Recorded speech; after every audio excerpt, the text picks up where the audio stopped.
Okay, here is an update on chasing the problem I'm having with my NT700. I called the original owner and asked him straight out if he had ever put any additives in the fuel. And he said, just fuel stabilizer. I have never seen anything like this before in fuel. Or in anything I've ever worked on. I've worked on hundreds of bikes. I've owned dozens and dozens of motorcycles. I have never seen this. And this is a pretty big filter. You can see my hand in the thing for scale. That's larger than just about any motorcycle fuel filter I have ever seen. Usually they're pretty small. The amount of stuff in there would, I mean, this filter, it looks like it's free on this side. It's all the pleats are practically filled. And I've been shaking it, so a lot of the stuff fell out of the pleats. But I believe that is something that congealed from whatever they put in fuel stabilizer, and that is what blocked. That's what gave me fuel starvation problems and caused me to break down. So that's where I'm at. I made this fuel filter system. I have a video on YouTube showing it in action.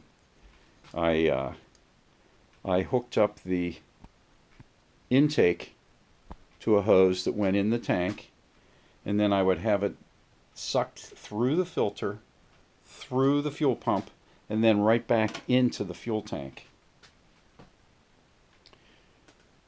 And hopefully trapping all the debris in the filter, which it looks like I got most of it. Well, I don't know if I got most of it, but anyway, I still need to remove the fuel tank and remove the fuel pump so that I can clean the little filter on the bottom of the fuel pump. Okay, when I was doing the investigation on what could possibly be a problem with this bike, alright, I'll tell you what I found. Found a loose ground strap. This screw was not exactly tight. Maybe it wasn't a problem. But I found that, and online I did some research and I found that this bike has two issues that may or may not be widespread common problems. The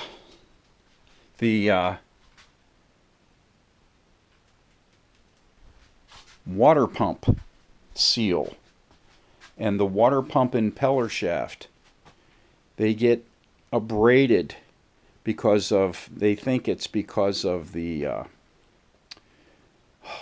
it's an additive that they use in antifreeze, the coolant for the bike.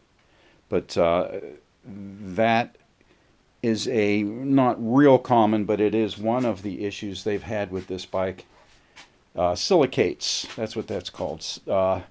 The antifreeze, some of them have more silicate than others. And they had that problem with this bike. I don't know if it was the 650s and the 700s or if it was just the 700s. But that came up on the internet when I was searching for problems with this bike. And the other one was the spark plug caps. The spark plug caps are in a very hot, probably the second hottest location on this bike, and that's right on top of the cylinder head. And they're not water cooled. I'm sure they get pretty hot, and I guess they're cracking, and they have what they call a leakage. That would be the spark would go through the spark plug cap to ground. Electricity will always take the shortest path to ground, and they were considering doing a worldwide recall to change the spark plug caps on these, but they decided not to because that problem only exists mostly in countries where the temperature routinely goes above 90 degrees. So they didn't do the recall. But what I've done for years is I put this stuff on all my spark plug wires. That's silicone grease. That should be a standard item in your shop supplies, is silicone grease. You just coat the spark plug cap. I even coat the inside of the spark plug caps. I'll put a little bit of that on a Q-tip. Just put a little coating on the inside of the spark plug cap, and I'll do the outside of the cap and the wire all the way up to the coil. And I've been doing that for decades, and I've never had a bike conk out from running through a puddle or even crossing a stream with my trials bikes or my dirt bikes. Or on my road racers, where it seemed to rain about 20% of the time. So I always siliconed the ignition wires.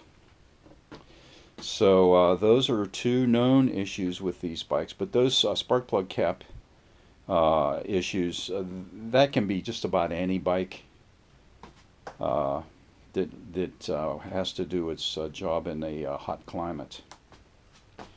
But there were no common fuel pump problems. But I think I finally nailed the issue with this bike, leaving me stranded, and that was fuel stabilizer. And there is what I filtered out of the fuel by having a closed loop, pulling it out through the filter and pumping it right back in. And I was using the hose to